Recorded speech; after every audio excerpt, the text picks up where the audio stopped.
travaillé ensemble. D'abord, nous sommes venus présenter nos civilités à la nouvelle équipe du Conseil supérieur de l'audiovisuel et de la communication, mais aussi nos vœux de meilleur pour la nouvelle année qui vient de commencer. Nous savons toujours travailler ensemble. Le CESAC, c'est la régulation, et l'Union nationale de la presse du Congo, c'est l'autorégulation. Nous travaillons tous pour la même cause, la salubrité médiatique.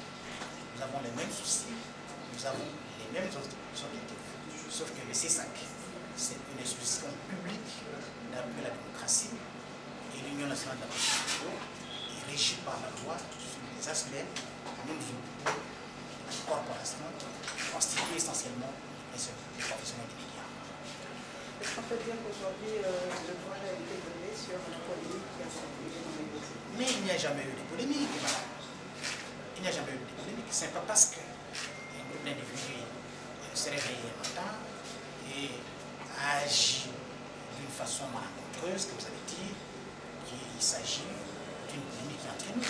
Il n'y a jamais eu de polémique entre l'Union nationale de la presse du Congo et le Conseil supérieur de l'audiovisuel et de la communication. Je vous dis que le cadre des concertations a existé dans le passé avec l'ancienne équipe. Il faut tout simplement le redynamiser, le réactiver pour que nous atteignions les objectifs ensemble. Nous sommes dans une année électorale et c'est une année très décisive pour nous. Personne n'a intérêt à ce qu'on enflamme la situation à travers les médias. Nous sommes des responsables, donc il faudra d'une part avoir une presse libre, mais d'autre part avoir aussi une presse indépendante et surtout responsable, qui respecte les institutions de la République, qui respecte les autorités, qui respecte toutes les couches de la population. Donc, nous travaillons ensemble avec le CESAC. Il n'y a pas eu de polémique. Il y a eu peut-être un groupe d'individus qui a voulu enflammer inutilement le voile, mais aujourd'hui, le comité directeur de l'Union nationale de la presse du Congo est venu rencontrer le CESAC. Et c'est dans un cadre tout à fait normal, comme nous l'avons toujours fait. S'il y a un point de vue qui peut peut-être créer une certaine incompréhension, le cadre des concertations existe. Nous n'allons pas enflammer la situation à travers les médias et on ne le fera jamais. Alors, je demande aux uns aux autres des revenus au bon sens, donc éviter l'usurpation du pouvoir ou de créer l'anarchie dans des structures bien déterminées. Éviter l'interprétation erronée des textes qui régissent les institutions ou les structures de la République. Revenons sur le droit chemin. Et dans une société où tout le monde est savant, personne n'apprend. Et comme personne n'apprend, personne ne connaît. Et comme personne ne connaît, cette société n'est constituée que des abrutis. Donc, nous n'avons pas dans la logique d'une société constituée des abrutis. Le vice-président, vous pouvez rassurer des bonnes relations qui existent entre les deux institutions? Les relations sont très bonnes entre le Conseil supérieur de l'audiovisuel et de la communication et l'Union nationale de la presse du Congo, parce que dans la composition actuelle du CESAC, 2 membres sont l'émanation directe de l'UNPC.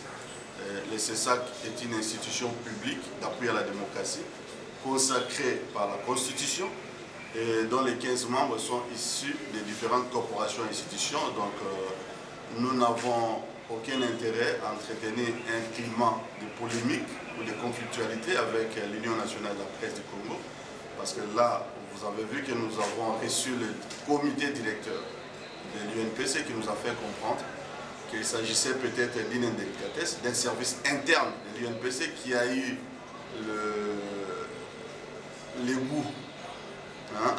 goût ostentatoire de saisir une institution publique d'appui à la démocratie pour donner des leçons. Nous n'avons jamais considéré que l'UNPC était un concurrent ou une concurrente. Nous pensons que le CESAC, en tant qu'institution publique, va s'occuper de l'assainissement du contenu médiatique en collaboration avec l'UNPC, parce que le contenu médiatique est produit par des professionnels des médias qui ne sont ni des clowns, ni des momies, ni des robots. Donc ce sont des personnes vivantes, animées, et dont les comportements intéressent le CESAC comme il intéresse aussi l'UNPC. Donc voilà pourquoi le CESAC salue la réanimation de ces cadres de concertation et nous pensons qu'il ne peut trouver à redire sur cette réanimation du cadre de concertation que les anarchistes ou des gens qui trouvent un intérêt particulier à ce que le secteur des médias se transforme en un marigot où on trouve des caïmans, des léviathans, des varins, où les carpes n'ont pas droit à la vie. Mais nous pensons que la République n'est pas composée que de professionnels des médias. La République est composée de tout le monde. La nation a besoin de tout le monde. Et les périodes que nous allons traverser sont des périodes délicates. Et le CESAC a une lourde responsabilité en collaboration avec toutes les structures qui existent, l'UNPC, la NAPECO, la NEAP, la NECO, pour que le contenu médiatique soit un contenu constructif de la cohésion nationale et porter de la paix et de la stabilité dont toute la nation congolaise en a besoin.